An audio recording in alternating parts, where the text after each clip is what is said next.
you've been there, no place can quite compare. My heart stays home, no matter where I roam. I'm singing home, Manhattan. You're the land of all of my dreams. Hello, I'm Betsy Osmun, and I'm sitting with Dr. Edgar Mitchell, who was the sixth man to walk on the moon. Edgar Mitchell piloted the lunar module Antares during the Apollo 14 space mission to the moon. Now, this was the third lunar landing. Now, how many were there altogether? There were 6, Betsy. There were 6, and the others weren't publicized quite so much as the first, I guess, to the general public. Well, they were there, and the coverage was there, but obviously the public gets a little blasé after a while. It lost its novelty, so to At the end of speak. the 6th mission, it wasn't quite as well covered as the first. Dr. Edgar Mitchell has a doctorate degree from Massachusetts Institute of Technology, MIT, in aeronautics and astronautics. That's right. Now, aside from your experience of scientific discoveries and explorations on the moon, you experienced what I will call an intangible process in regards to the Earth and the universe. Could you please define that process for us and tell me at which point during your space travel did this experience occur? Well, what we're talking about, Betsy, is an experience that's happened to many people. For many of us, though, it happened in space. And that is a greater awareness. They say travel is broadening. Well, this was a very broadening experience.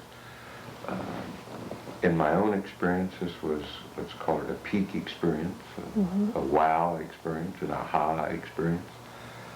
Some would even say a religious or mystical experience. It depends upon where one's head is, where one's mindset is, as to how you would describe this. But it was a sense of a shift of awareness, an expansiveness, a sense of,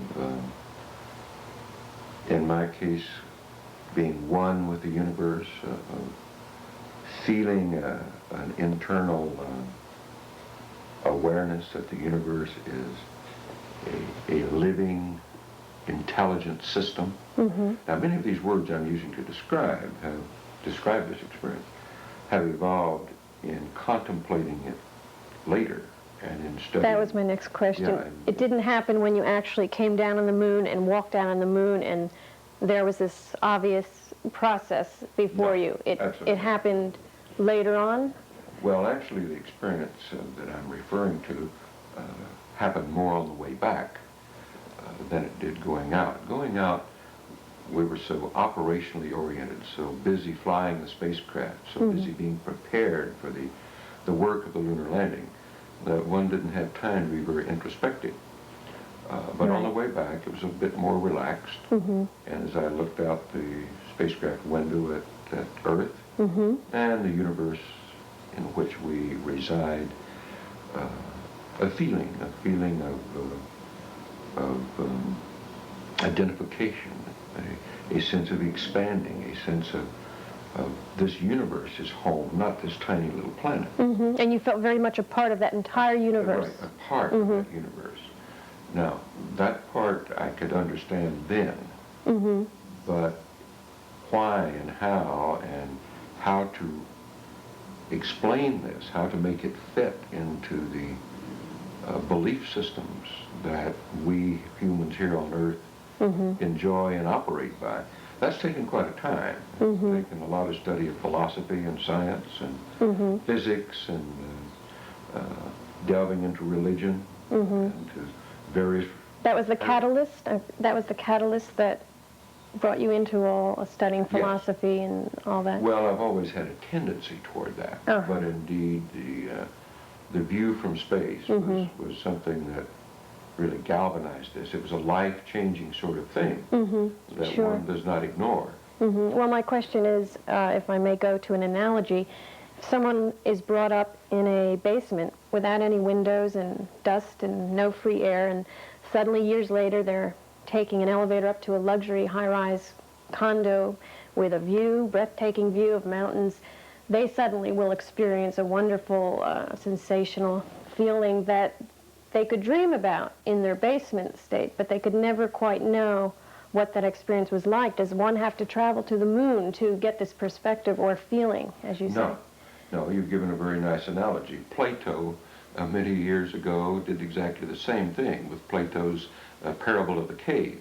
which was the person chained in the cave, and they could only learn reality from the shadows that the external That's even sun worse. cast upon the walls of the cave.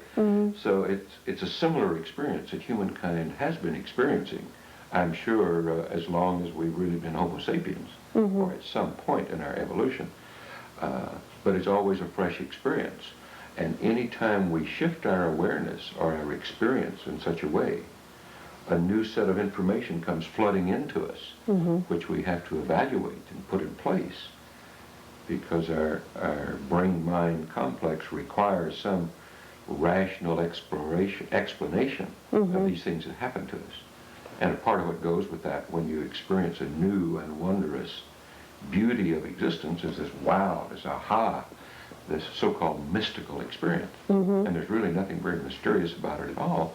It's a function of the way we humans are put together. Did all the astronauts have this similar feeling? It's interesting, a book has recently been published by Frank White called The Overview Effect, in which he studied this very phenomenon. And as a matter of fact, most of the men had a very expansive experience, and many a life-changing experience, as a result of their space flight. I believe, and although I haven't personally done the research on this, we will find that those who had command functions were so closely oriented on their task at hand that they perhaps were influenced less than others, just because they're focused. And also, we're quite well aware that one doesn't have to accept new information that comes flooding into one's senses. You can experience and then totally reject it and say, well, there's nothing new here. Which happens day to day. Which happens every day. But quite a number of the men